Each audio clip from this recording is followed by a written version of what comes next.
Welcome to the Jali podcast. I'm your host, Melyssa Barrett. This podcast is for those who are interested in the conversation around equity, diversity, and inclusion. Each week, I'll be interviewing a guest who has something special to share or is actively part of building solutions in the space. Let's get started.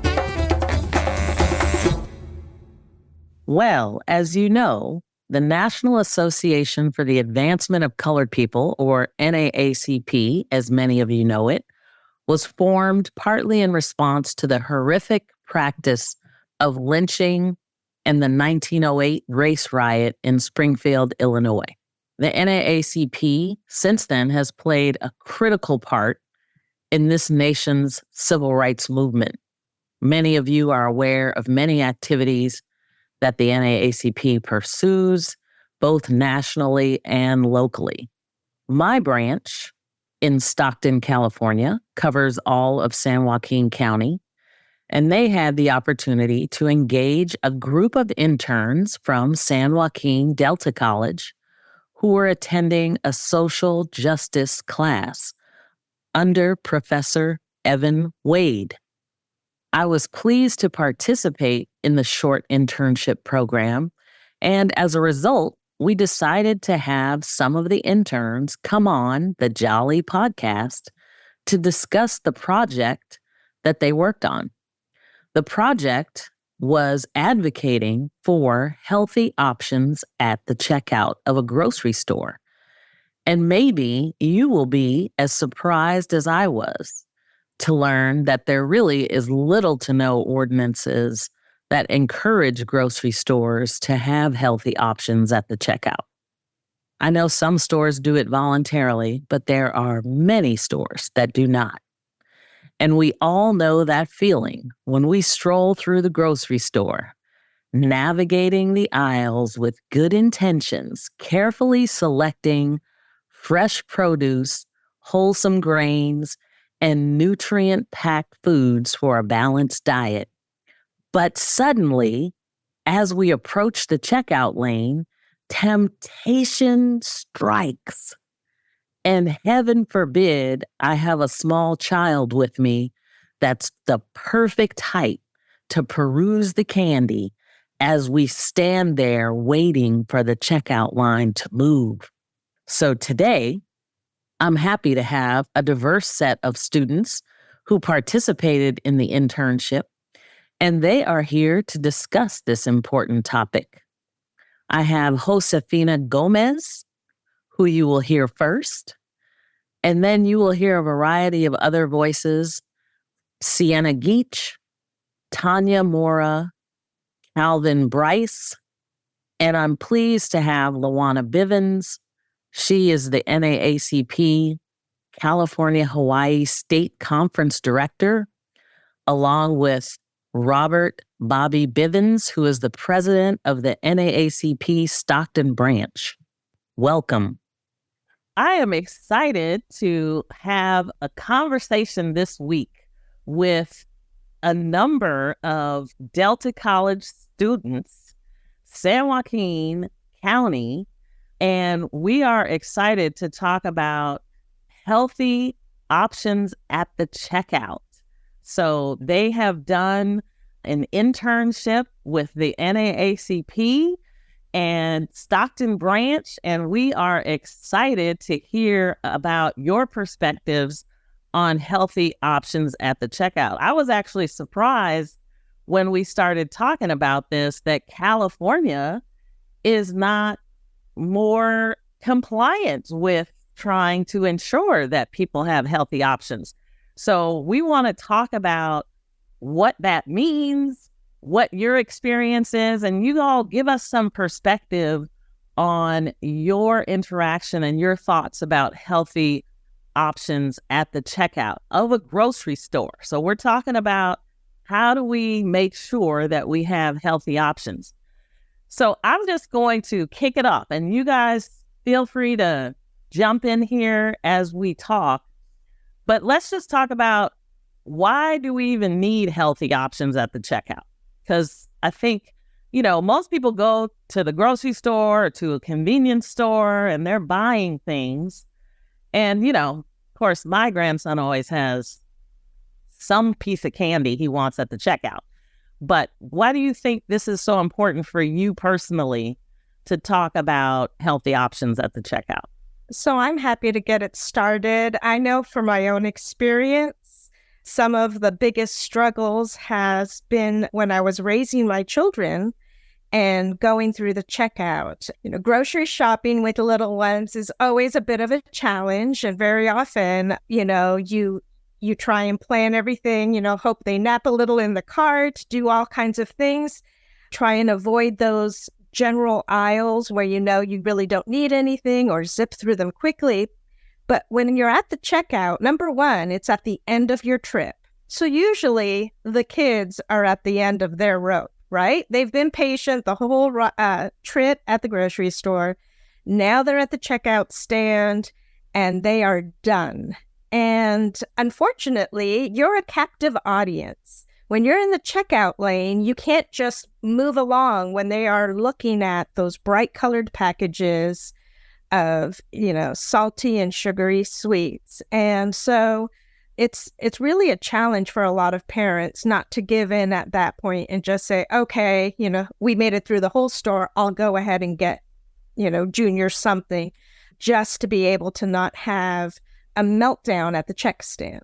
And that's a really terrible position to be in as a parent, because we all know we shouldn't be giving in and buying those things, but we go to desperate places to try and get through those final moments. Or just as bad, we ourselves grab that candy bar and eat it for ourselves. And now we're modeling really bad eating habits for our children.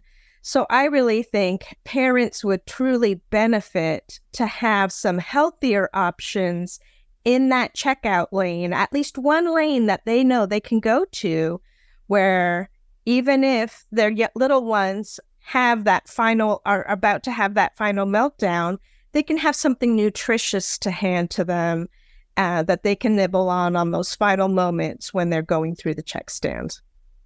Great. Yes. Josefina, appreciate that. How about you, Siena? Any thoughts about your perspective? Yeah, so I don't have kids myself, so I don't know that side of the experience. But like Josefina was speaking, there might be some like gum, there might be even like, like cigarette lighters, but it doesn't have like healthy choices. That option isn't necessarily present. So you have the bad stuff, but not the good stuff. And I think it's unfortunate. I can speak as like someone who's a working student. Like I'm really busy and sometimes I don't have time to like meal prep or get ready and have that food available for me when I'm going from work to home or from work to school or school to work or wherever way I'm going. And if I were to stop in the grocery store to get something to eat, I have to go like all the way back. I have to explore the aisles. I have to look particularly for something that's healthy. And I think that is not the best setup. I think it would be nice that people have those options right there, right where they can pay for them, so that it's available for those people who want to make good choices, but their choices are being limited by their time or by their energy, in the case with kids, or whatever their situation may be. Yeah, definitely a disincentive. How about you, Tania? I definitely agree with all of you. I think that a healthy diet is definitely essential, not only to the human body, but overall to the function of like the mind, the body. It's able, the body's able to develop strong bones, fight diseases, just perform physically and like much better and maintain that wellness when you do eat healthier and you have a healthier diet. So I think overall, it's an important aspect of not only who you are, but just overall, they do say you are what you eat. So I always laugh at that, but it is essentially true. And I feel like for the human body to function properly, it's essential to take care of what you put inside of it, because ultimately it affects every part of who you are. Absolutely. So with that, I know you all have also been working on just advocating for healthy options at the checkout. So what kind of advocacy efforts are you all, looking at, and what does that include? Well, one of the things I became aware of was a study that they did in 2021 where they did a huge nationwide survey, and they looked at how people responded in regards to their shopping habits at the checkout lane. And it was a very large sample. And one thing that they did find was that a large part of a large population that is doing this checkout lane purchasing are individuals that are low income and a lot of people of color. So what the study is really looking at is whether or not there's potential with these healthy checkout, policies in place to really move the needle in regards to nutritional equity when it comes to our disproportionately impacted populations. There was a group, a very large collaboration in San Joaquin County that looked at the data locally. And within our region here in San Joaquin County, we actually have slightly higher rates of obesity and diabetes than there is across the state of California. So it's really critical for within our area to come up with some solutions to improve our health options. Now, within the local study, they looked at, people said, well, what do you think would be helpful for you? And the respondents really focused on having good options for exercise, for fitness. And I do think that's a really important, they go hand in hand, not only what you put in your body, but also how you take care of your body in terms of exercise and strengthening your body.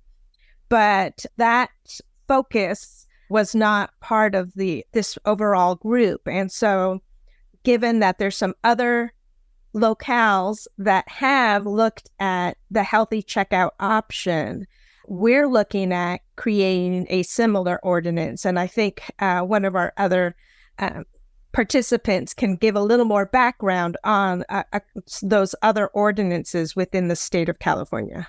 Great. Yeah. Jump on in. What is a healthy ordinance? Like what does that even mean? Do you guys want to talk through that, Siena or Tania?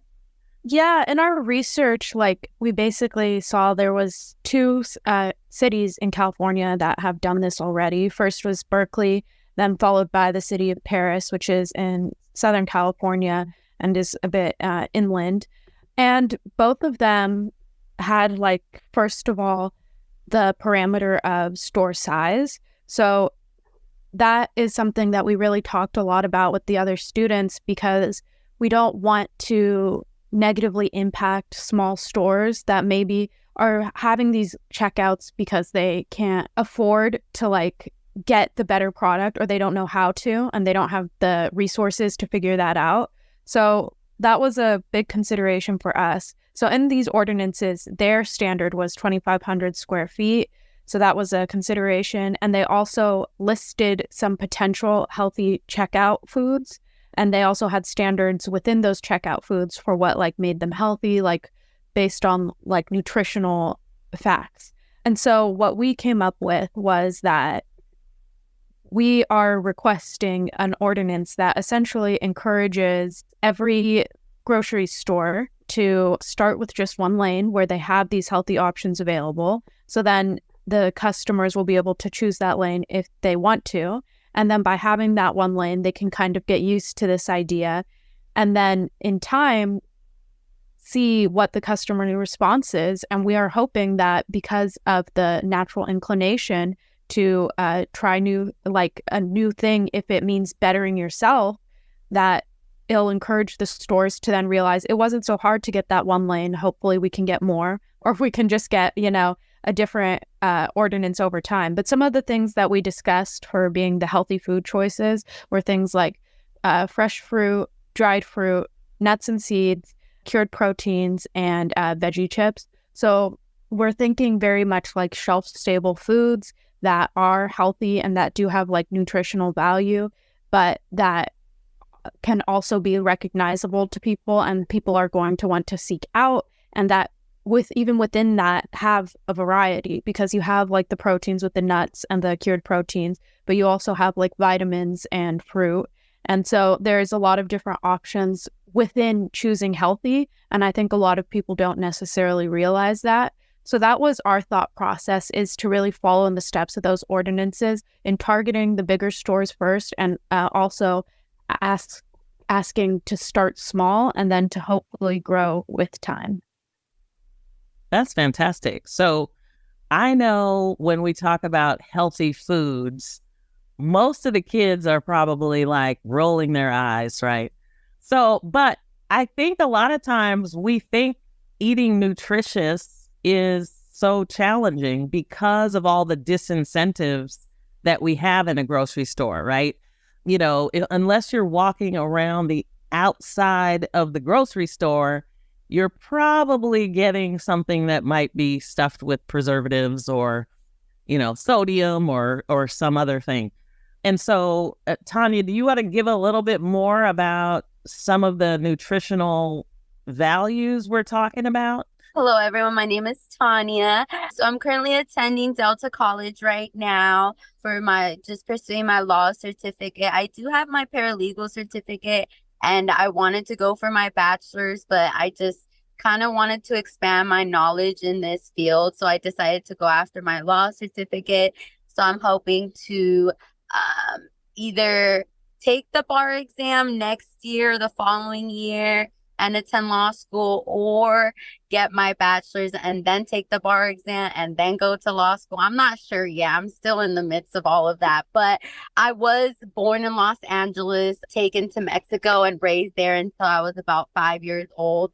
And over there was definitely, my meals consisted of rice and beans. There's low paying jobs that made it difficult to get by in the economy. We lived, surrounded by a lot of active drug cartels, living in overpacked homes. And I grew up fruit vending with my family. So I grew up cutting fruit next to the beach. So food to me, I think, started at a very young age for me personally in poverty. And not only that, but obviously affected the way that I saw the world growing up when I moved to East LA, and I saw the fruit vendors getting just a lot of police brutality towards them. So my heart kind of went out to certain individual group of people in society.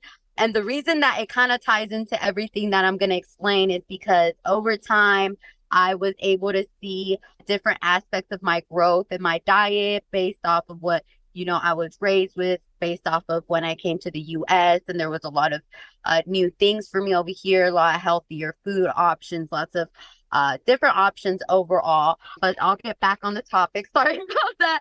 So I did do some research for healthy checkout options at the grocery store, and I kind of put them in categories. I just didn't want to take like a whole hour. So I'll kind of like chunk it down a little bit. So I kind of give like an overall. So for the healthy foods and benefits overall, for fruits, I have apples. They're a good source of fiber, vitamin C, bananas, potassium, vitamin B6, and fiber as well.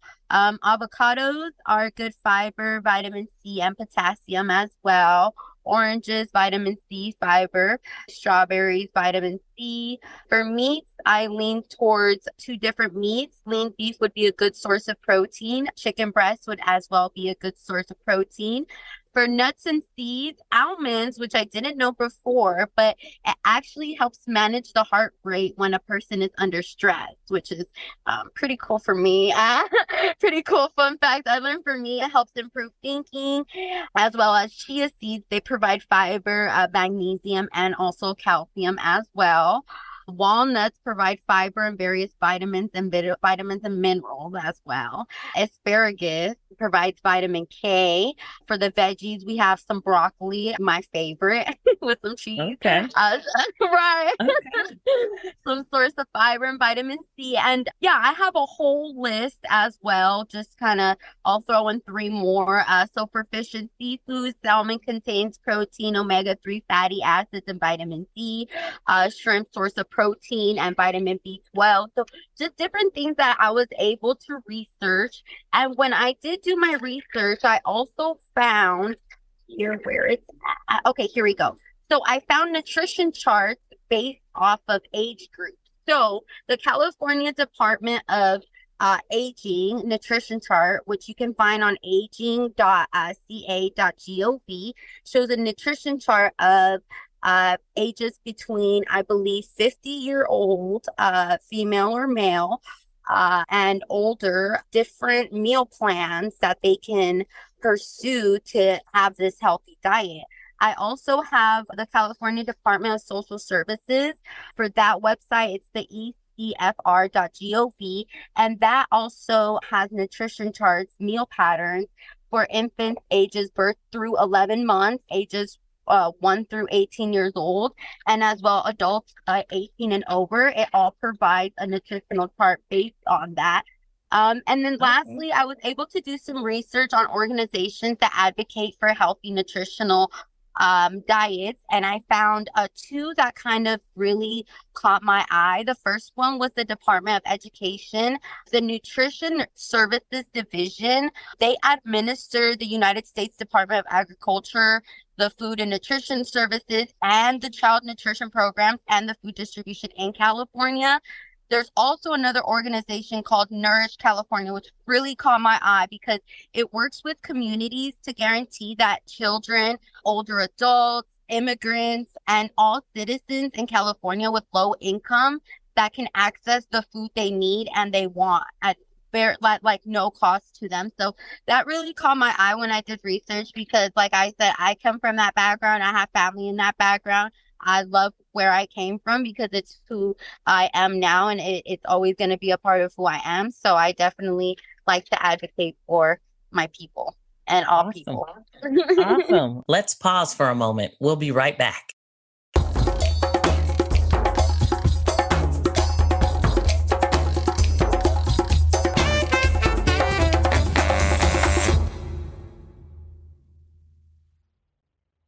We are blessed to have our president of the NAACP Stockton branch with us today. And she talked a lot about nutrition and healthy diet. But why is the NAACP focused on healthy options at the checkout? Well, thank you, Melyssa, and good evening, everybody. Good to hear you. Good to hear all of this good information that the interns are bringing forth. And I'm very pleased with what you're doing. You're can be the ambassadors in our communities to make sure that these options take place. Absolutely. The reason that we need to have healthy options has been spoken to by each of the interns. But in reality, unless we change policy or have policies put in place in our communities, then that will not happen. And so our task and chore is to make an effort to get the city of Stockton to put in place a policy that will require stores to have healthy options at checkout. And along with the interns and others, looked at different stores, different types of stores, different sizes of stores, and just to see what they have. And there is one place that probably most people don't think of because most people are not participating in the program, but I stumbled upon a WIC store. And everything in there is a healthy option. And I was happy to see that and talk with the store manager because these are low-income people that are eligible to receive food products from the WIC store. And I didn't even know that they had such a thing. And I think it's a relatively new concept. But by getting the city council to put in place a policy, give a fair and reasonable amount of time for the implementation of it, and then stepping it up gradually will improve the quality of life. And I believe it was Josefina that said earlier that in our county, we have higher numbers of diabetes, of asthma, of cardiovascular disease and obesity than is recorded in the state of California. So this is a must in our community. And the more people that we can reach out to and get engaged and involved is important. Now, to date, we've gotten thousands of cards signed by citizens within the city that we will take when we go to the council to do a presentation on the implementation of an ordinance and give them what the wording of the ordinance should be like. But that also speaks to the fact that there's a large degree of support in the community for having these options and these choices rather than being stuck with the things that we like that are not good for us at the cash registers. So this is really health-wise important. The public health over time has made various efforts to improve the quality of health in the community. Various organizations within the community have done so, and we've been engaging with some of those that we know have a history of trying to change. But to date, none of those have really made an effort to get the city council to put in place an actual policy that will guarantee or at least increase the opportunities for healthy food choices at the cash register. And we're not trying to cause pain to anybody. We're not asking folks to go out and do extensive remodeling of their stores. And there are some programs that exist that will also assist some of the smaller stores to be able to keep fresh fruit and vegetables in their store. You know, what do you do in the case that there's only one store that has only one aisle, like many of our corner stores do? We will be asking them to at least change what people are looking at as they walk out of the door. Move cigarettes, move liquor, move sodas and candy and cupcakes and all of those things, and replace them with other choices that people can make. And, you know, just move them a few feet over so it's not right there as you're walking out the door. But the primary thing is to get public policy changed, and that is how we get things put in place on a permanent basis rather than just we did it this time and okay, it's over with, now we'll go back to what we were doing before. So yeah. Awesome. Thank you, President Bivens. We also are blessed to have your wife in the California-Hawaii state, one of the state directors, if I remember. Is that your title now? So we are pleased to have you here, Ms. Lajuana Bivens. So how do you want to add into this conversation? Because I know healthy options is so important to you as well. Wow, I am so excited to hear from our NAACP interns. They have done a marvelous job researching the issues and coming to similar conclusions that we have a health crisis in our community. And I am very, very, very passionate about the ability to have a choice at checkout. I love what the students stated, because that is exactly where we're trying to go. One checkout aisle at a time. We're not asking for all of the aisles at one time, but let's transition into it. We have had so many focus groups. President Bivens has led us to meet with focus groups throughout the city who are coming to the same conclusion. And as he stated, we have thousands and thousands of cards from people who have indicated, yes, I want a healthy option at checkout. So I just applaud everyone. I was here to support our interns. but the work is still in progress. We have a lot to do, and we are going to get the job done. Thank you so much for having me. Yes, absolutely. Well, and I'm going to toss it back over to the interns right now and just talk. Oh, sorry. Go ahead, Yeah, President Bivens. I do want to say that this has been a short time scheduled, intense effort, and they have done an outstanding job. I mean, and we're thankful also to Professor Wade from Delta College. But I mean, for them to have achieved the amount of work that they're achieving in basically a 4-week time frame is phenomenal. So I want to say to them, a shout out for thank you. And you've been great. You are great. And hopefully you'll stick with us and we'll see this through the end. Yes, shout out to Professor Evan Wade for sure. And, internships, I'm used to the ones where it might be the whole summer. These folks had just a short period of time, a few weeks, and they have flipped over backwards to make sure that they got all the information so that they could adequately advocate for healthy options at the checkout.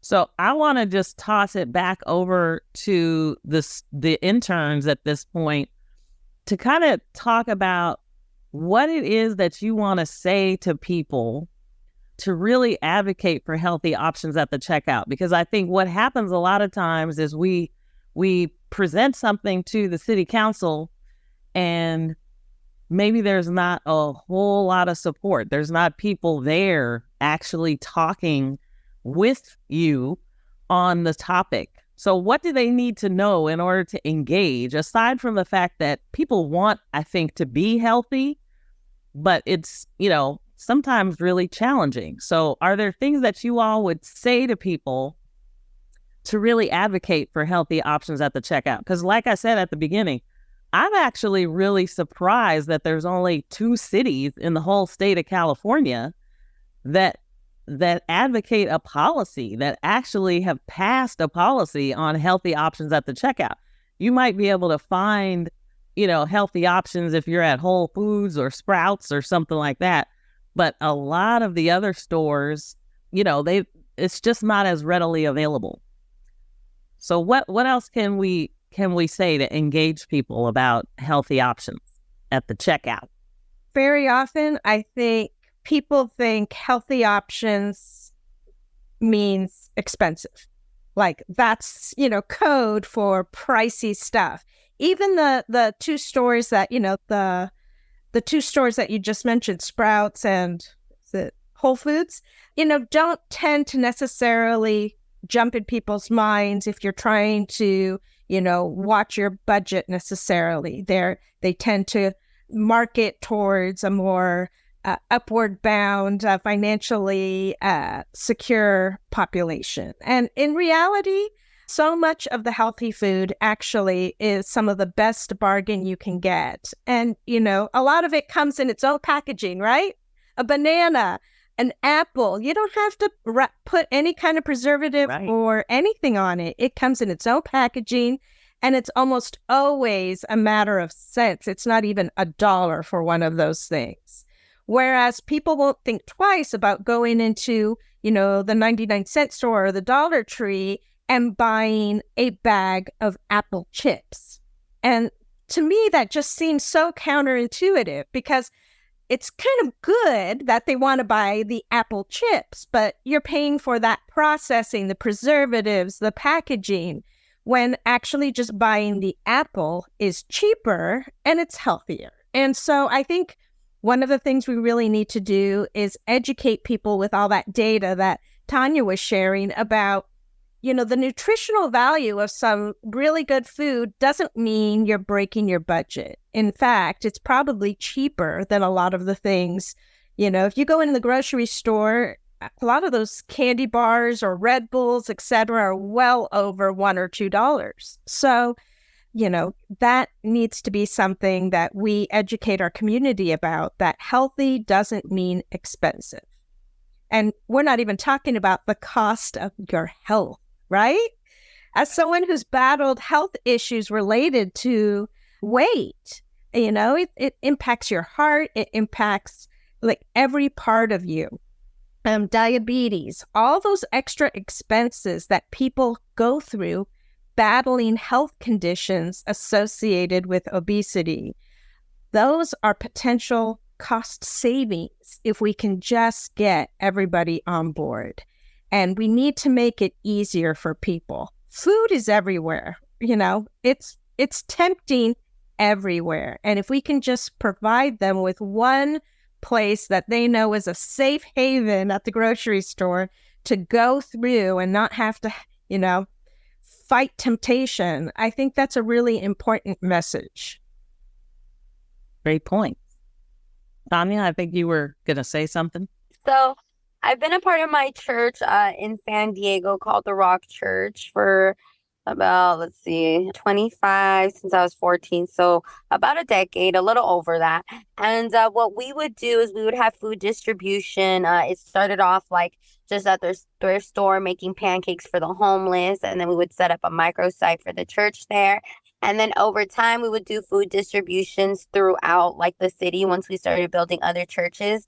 So now we have a food distribution program where we reach out to, different advocates for healthy foods so we can feed our community. So we have them in City Heights. We have them at Point Loma. And every month, every second, fourth of the month, if you guys ever want to look it up or you guys are in town, it's called the Rock Church Food Distribution Program online. So that's one way that I try to advocate, because I know that I can't change the whole world, but I can definitely change what I see. I keep water bottles in my car when I see the homeless, and just different things that I can do as my person, so that ultimately that change can boomerang, and then, someone else can help that person and like that. And then I think another thing is I'm a PE coach at a middle school in Sacramento when I'm not in San Diego. We took a break for the summer, so I'm an art teacher and PE teacher for middle school and as well as second graders. That's the main ages that I teach. And a lot of them reach out to programs it's usually the after school program. A lot of them reach out to them, different programs around the community, and the children usually have healthy snacks. They have like an apple with crackers or something like that. So I always try to advocate to the kids as well. Always tell them to drink water or to or to eat a banana after we do PE, like 30 minutes after, and the cool downs and all that good stuff. So I try to advocate within my own community and just try to be that difference that I want to see ultimately. Oh, great. All right, Siena, round us out. Yeah, I suppose I just want to echo like all the different things that people have been saying. Like, as Mr. Bivens pointed out, this is a big issue for our community, like for Stockton's community. Like, our statistics on obesity and diabetes and heart disease, those are worse than other places. Not maybe significantly, but you still don't want to be on that side of the spectrum. You don't want to be you don't want to have that association of the people in Stockton are unhealthy. And like, as a person who's like, as people a part of this community, we should want to be healthier for ourselves, but it's important, like Tania was saying, to be advocating for the different people in the community. For example, like the children Tania works with, like, they are too young to advocate for themselves. A lot of the people who feel like they can't afford to eat healthy maybe are the same people who can't take off work to go to the city council meeting, or they are doing a different thing at that time. They're taking care of their kids, whatever it may be. So I think it's important to use our voices to stand in for the community when we can, because not everyone can advocate for themselves. And just on top of that, it's like you were saying, there's this idea that healthy food is more expensive. And I think that's because it is in those places like Sprouts, like Whole Foods, where those stores are in certain neighborhoods. And I don't feel like our community should feel boxed in by that. I have to drive 15 minutes to get something healthy. Like, that shouldn't be what it is. Anybody should be able to have access to those kinds of food and just have that choice. And I feel like that is what the city needs to understand, is that by creating a city ordinance, you are making it a citywide thing, which then means it can happen throughout the city, and we won't have these pockets where some people have access to this nutritional, wonderful food and other people have their options totally limited. And I think that is just the goal, is to have that equity, because everybody in the community deserves to have access to it, and that they deserve to at least have that choice. Awesome. Awesome. Very well said. Mrs. Bivens? I just wanted to conclude by also just restating that we do want everyone to have access to healthy foods. And this is what the Healthy Food at Checkout campaign is all about. The NAACP is very happy to come and make a presentation to any groups out there that are listening this evening, because this is detrimental to our health. You can contact us by our email, which is Stockton NAACP@gmail.com, or you can call our office at area code 209-466-7000. Community, we need your help.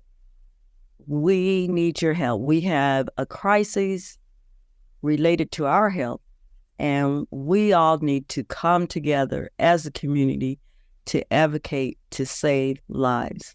Thank you so much.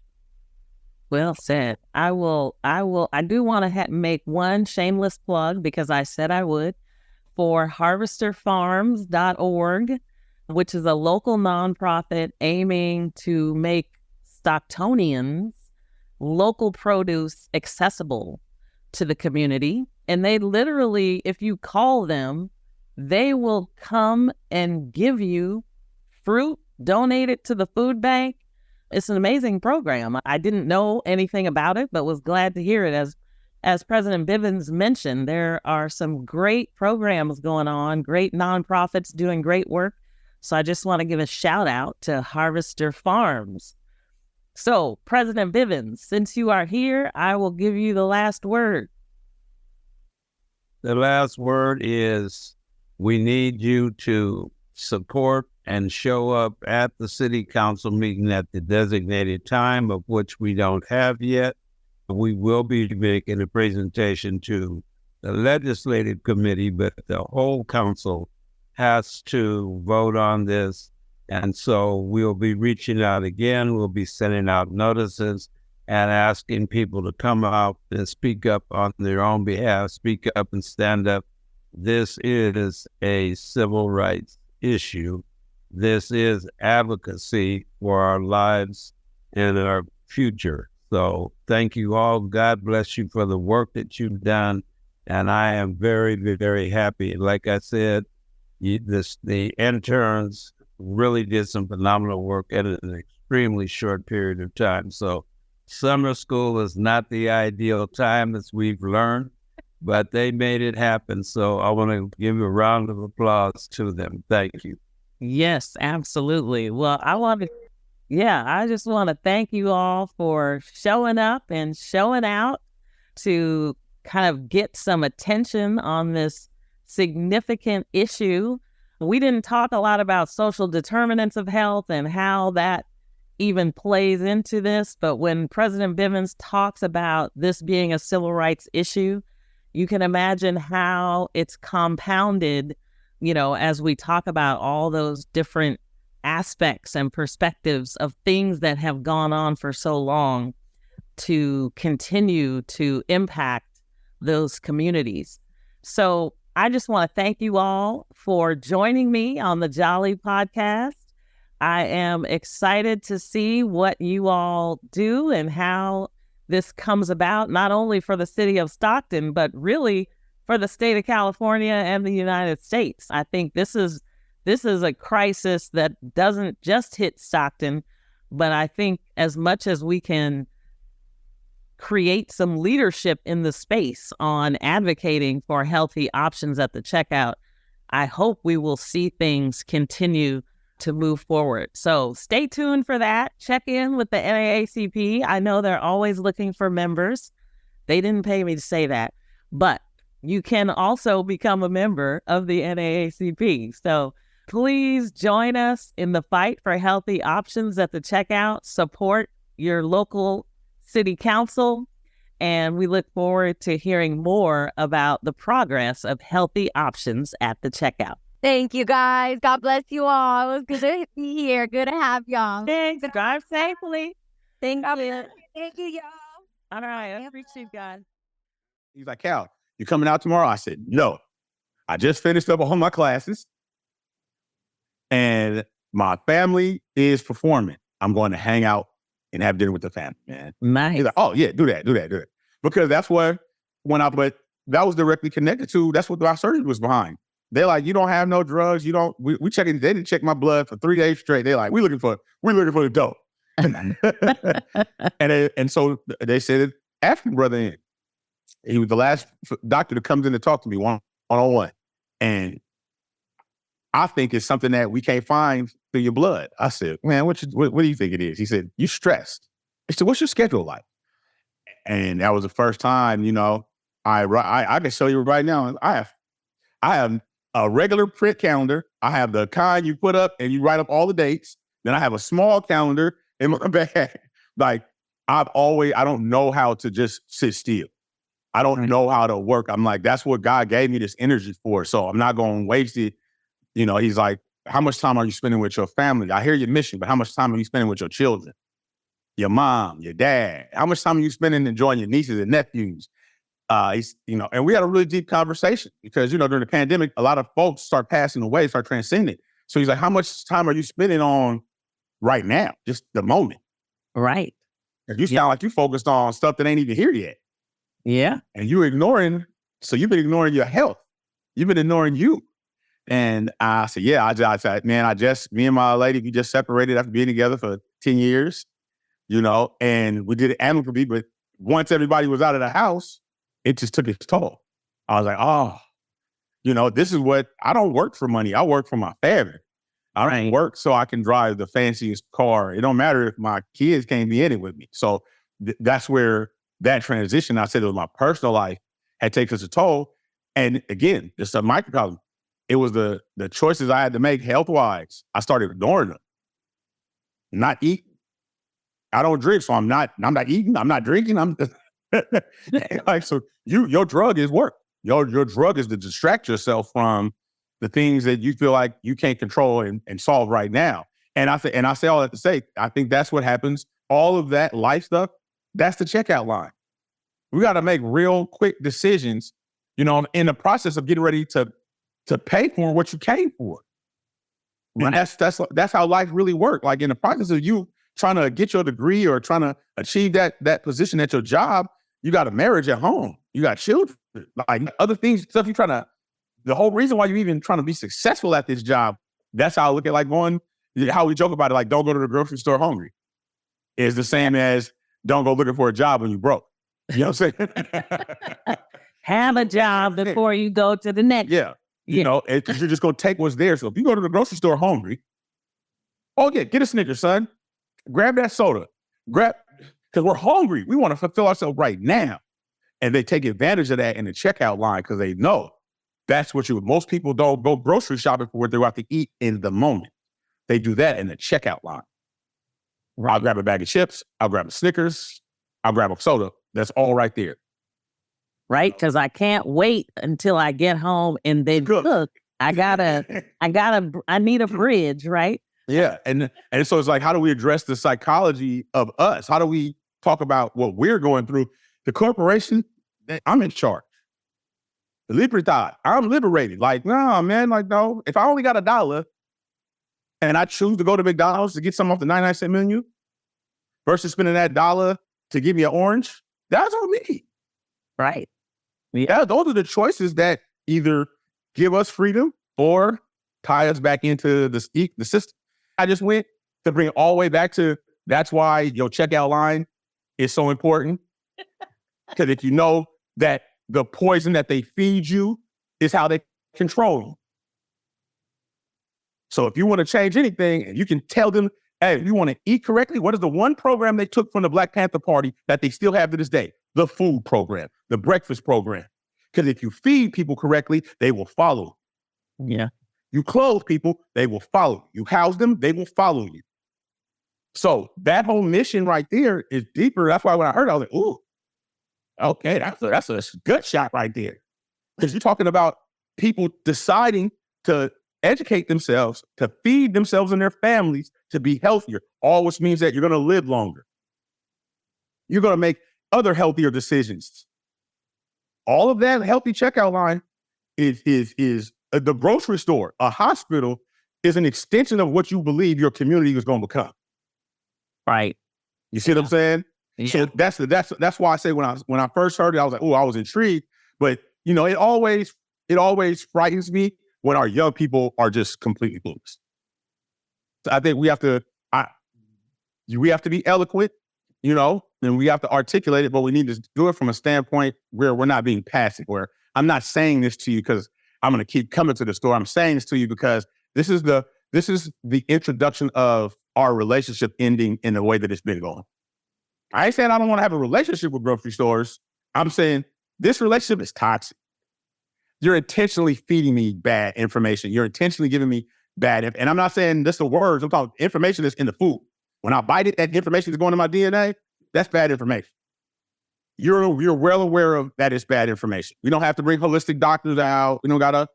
You guys already have the information. You have to submit it in order for you to even be considered to be on the shelf. So, you know, that's why I say, like, I think if we just get to the heart of it for us and say, hey, the only reason that most of my folks is going to the store, Melyssa, and buying stuff because they don't know no better. That's it. That's all. Yeah. So if you know. Yeah. It's an addiction. Sugar is an addiction. Thanks for joining me on the Jali podcast. Please subscribe so you won't miss an episode. See you next week.